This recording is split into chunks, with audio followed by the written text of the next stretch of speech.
રાજકોટ જિલ્લાના ધોરાજી તાલુકાના ચાંપાતર ગામના આગેવાનોએ ઘણા વર્ષોની લડાઈ બાદ જીત મેળવી અને ધોરાજી નગરપાલિકામાં સમાવેશ આજથી થયો। વર્ષ 1996માં બનાવેલા ભાદર 2 સિંચાઈ યોજના પરતવે સિંચાઈ વિભાગ દ્વારા 85 જેટલા અને 450 જેટલા પરિવારની પુનઃવસવાટની કામગીરી કરવામાં આવી હતી। આ પ્રક્રિયા દરમિયાન તેઓએ સનદમાં ભૂખી ગામ લખવામાં આવ્યું, પરંતુ આ જમીન ધોરાજી શહેરના સર્વે નંબર ઉપર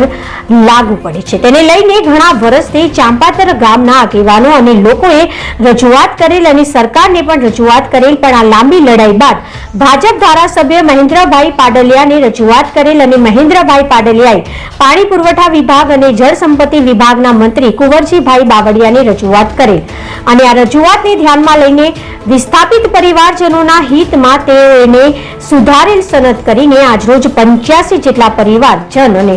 450 થી પણ વધારે લોકોની ધોરાજી નગરપાલિકાના વિસ્તારમાં તેની સનદ વિતરણ કાર્યક્રમ યોજાયો હતો અને ચાંપાતર ગામના લોકોને નગરપાલિકામાં સમાવેશ કરાતા તમામ પ્રકારના લાભો મળવા પાત્ર થશે। અહેવાલ જયંત વિંજુડા, ધોરાજી। રાજકોટ જિલ્લાના ધોરાજી ખાતેના મુખી એટલે ચાંપાતર એટલે હવે એ ધોરાજીનો એક નગરપાલિકાનો ભાગ બની રહ્યો છે। 1996માં ભાદર 2 ડેમની શરૂઆત થઈ અને 2003ની અંદર આ ડેમ પૂર્ણ થયો। આ ડેમ બનતી વખતે જે કેટલાક પરિવારો જે વિસ્થાપિતો તરીકે એમના હક, એમને સનદો અને જમીનો સોંપાયેલી, પરંતુ ભૂખીના નામે સનદો અપાઈ જવાને કારણે ખૂબ લાંબા સમયથી એટલે કે 21 વર્ષથી આ સનદો હતી, પણ એમને કોઈ પ્રાથમિક સુવિધા અંગેના હકો મળતા ન હતા। આ સનદમાં સુધારો થાય, એમને જે વિસ્તારમાં પ્લોટો આપ્યા છે ત્યાં પ્રાથમિક સગવડતાઓ ઊભી થાય એના માટેના આ વિસ્તારના સન્માનનીય ધારાસભ્ય આદરણીય મહેન્દ્રભાઈ અને બીજા કેટલાક પદાધિકારીઓ અને અધિકારીઓની રજૂઆતો અને આ વિસ્થાપિતો જે હતા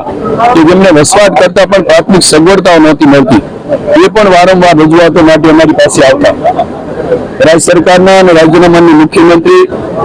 અને જે રીતે દેશના પ્રધાનમંત્રી નરેન્દ્રભાઈનું એક સ્વપ્ન છે કે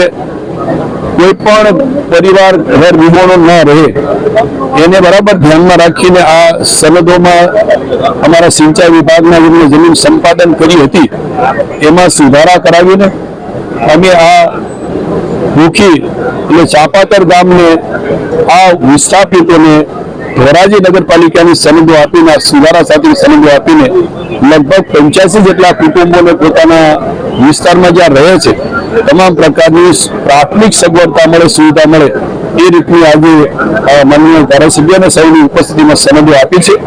નગરપાલિકા તરફથી અમને તમામ પ્રકારની સુવિધાઓ મળતી થશે। આજે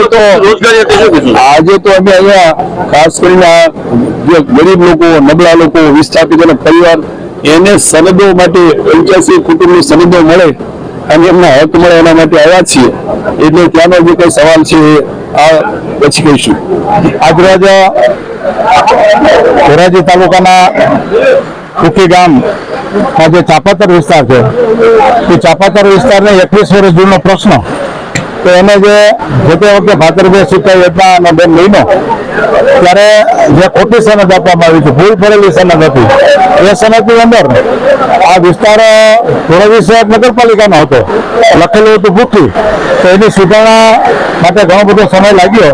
અને જ્યારે મને ધારાસભ્યની જવાબદારી મળી ત્યારથી આ ગામ લોકોના વિસ્તારના લોકોએ રજૂઆત કરી, તો એ રજૂઆતના આધારે મેં રાજ્ય સરકારમાં માન્ય સિંચાઈ મંત્રી શ્રી કુંવરજીભાઈ બાવળિયાને રજૂઆત કરી અને આપણા જિલ્લા કલેક્ટર શ્રી જસીસાહેબને રજૂઆત કરી અને તમામના પ્રયત્નથી પ્રશાસન, જિલ્લા વહીવટી તંત્ર અને રાજ્ય સરકારના પ્રયત્નથી આજે સમગ્ર નદી સમગ્ર વિતરણનો કાર્યક્રમ થયો।